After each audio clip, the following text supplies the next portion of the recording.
Bonjour à tous, bienvenue dans la deuxième partie de cette vidéo, le pervers narcissique, qui est-il vraiment?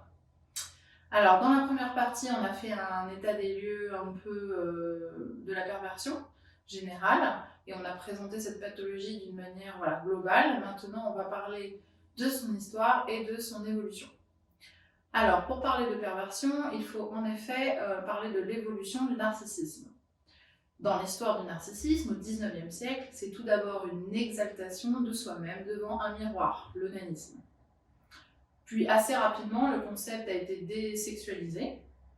Dans les années 70, Paul-Claude Racamier, psychiatre et psychanalyste français qui travaillait sur la psychose, lui, a donné une valeur et des qualités différentes. Il chasse le sexuel pour mettre en valeur la notion de comportement et des liens indissociables. C'est dans la relation avec autrui, donc l'autre, que tout se passe. Le lien à la base de cette notion est que la sexualité peut servir à dominer les autres. C'est ça qu'il faut retenir. Paul-Claude Racamier a donc été le pionnier du concept de perversion narcissique. C'est lui qui l'a identifié. C'est ensuite Sigmund Freud qui commence ses premiers travaux sur le narcissisme vers 1914 et qui travaille sur la dérive des comportements pervers. Et plus récemment, Marie-France Irigoyen, psychiatre, qui publie ses travaux sur le harcèlement moral. On l'a vu dans la première partie depuis 1898. Et son dernier livre, paru l'année dernière en 2019, Les narcisses ont pris le pouvoir. Voilà. Alors le narcissisme, pourquoi ce mot? Bien, avant la psychiatrie, il faut remonter encore plus loin dans la mythologie grecque avec le mythe de Narcisse. Narcisse était réputé pour sa grande beauté autant que pour son égoïsme et sa vanité. En grandissant, Narcisse, d'une beauté exceptionnelle, avait tout pour être aimé, mais trop fier, il repoussait prétendants et prétendantes, dont la nymphe Écho, qui demanda au ciel de le punir avant de mourir de désespoir, isolé au fond des bois. Le destin de Narcisse tourne alors au tragique. Némésis, la déesse de la vengeance, fait désespérément tomber amoureux Narcisse de lui-même.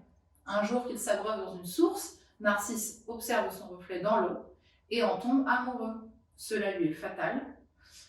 Son image ne put lui rendre son amour, en effet. Et donc il finit par dépérir et se transforme en fleur, la narcisse, et fan.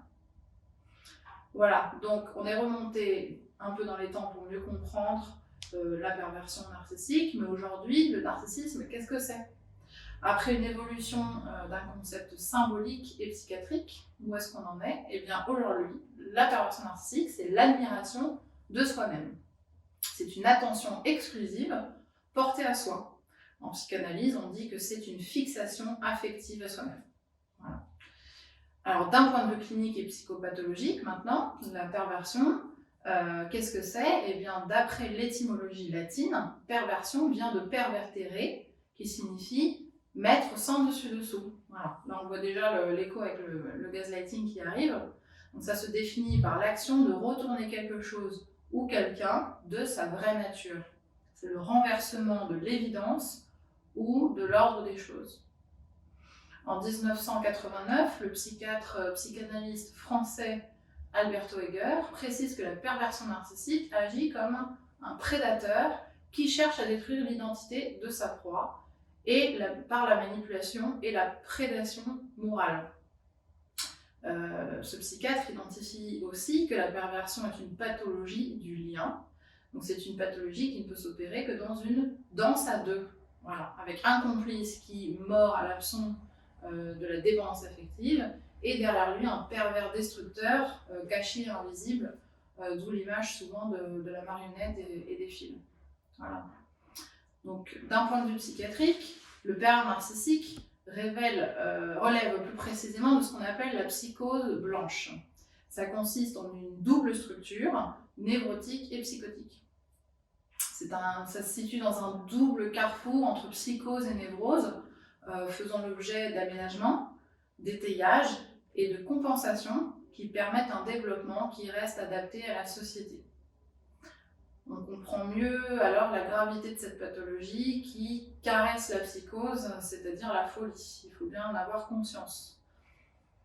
Pour bien comprendre, en mode névrotique, on trouvera la conversion hystérique, Donc les hyperactions des PN, leur théâtralisation, leur victimisation, leur séduction aussi. Ils en font trop tout le temps. Voilà, ils font des crises de jalousie, des crises de frustration, des crises de violence. Voilà. Il y a aussi les rituels obsessionnels. Donc le père narcissique a des tas d'obsessions. Il fait des collections d'objets, de personnes aussi. Et il focalise sur des points et il ne lâche rien. Voilà, jusqu'à temps qu'on lui donne raison, même et surtout d'ailleurs s'il a tort. Et le comportement phobique. Les pères narcissiques ont souvent des phobies. La plus connue, c'est la peur de la vieillesse, d'où leur comportement souvent acharné à vouloir rester jeune, physiquement, mentalement, et ils y arrivent. Un père narcissique se fait souvent plus jeune que son âge. C'est aussi dû au fait, dû au polytrauma, que l'enfant intérieur psychologique s'est arrêté de grandir. Voilà. Une petite pause dans le temps, mais on verra ça un petit peu plus loin. Voilà. Et donc, certaines personnes, par exemple, comme les surdoués, les personnes à haut potentiel, voient cet enfant intérieur en fait piégé, qui pleure et qui s'est arrêté dans le temps. Donc, c'est un des soucis, justement, c'est un des points qui peut garder une victime dans la relation d'emprise, justement, comprendre l'autre. Mais on y reviendra un peu plus tard. Voilà pour comprendre la partie en mode névrotique, donc c'est la plus légère, c'est de la psychologie.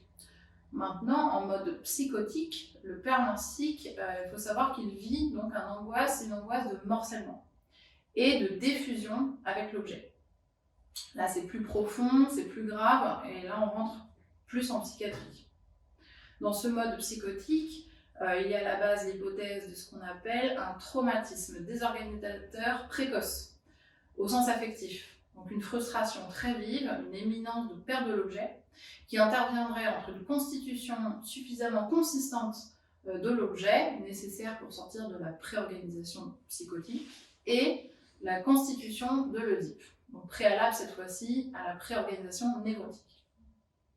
En d'autres termes, la perversion narcissique est un émoi pulsionnel intense, survenu dans un état encore trop mal organisé, pas assez développé dans ses adaptations et ses défenses, ce qui oblige l'enfant à faire appel à des mécanismes de défense plus archaïques, plus primaires, plus animaux en fait, plus coûteux et plus psychotiques que le refoulement, qui lui est un mécanisme de défense névrotique. Donc il s'agit principalement pour le père narcissique d'un déni de représentation, et non de réalité, comme dans la psychose, du clivage de l'objet, et non du moi, et de l'identification projective. Alors, pour ceux qui cherchent les causes, on en parlera en troisième partie, les traumas des pères narcissiques, il peut y en avoir, mais le traumatisme précoce n'est pas forcément un événement précis, il faut le savoir, ou clairement situé dans le temps. Ce trauma peut prendre la forme d'une série en fait, de nombreux micro-traumatismes répétés et rapprochés. Ceux ou ces traumatismes, donc précoces, bloquent la personne en quelque sorte dans une pseudo-latence. C'est ça qu'il faut retenir. Donc, voilà, avant le complexe, le conflit oedipien. Cette pseudo-latence est plus durable que la latence normale, bloquant l'évolution du père narcissique vers une maturation affective du moi. Il est immature affectivement. Dont l'angoisse latente est en fait la perte de l'objet, donc la perte de la victime, à la base la perte de la mère, ou la perte de toute chose d'ailleurs. Le pervers narcissique contrôle, le pervers narcissique garde, le pervers narcissique possède, donc c'est une fusion réparatrice ou une diffusion destructrice. Alors pour résumer, le but psychique de cette pathologie est de demeurer à égale distance entre deux grandes structures, dont l'une s'est trouvée dépassée, psychotique, et l'autre pas encore atteinte, névrotique. Voilà pour aujourd'hui, concernant l'histoire et l'évolution de la perversion narcissique. Je vous retrouve la semaine prochaine dans une troisième partie pour aller un petit peu plus loin encore et parler des causes de la perversion narcissique.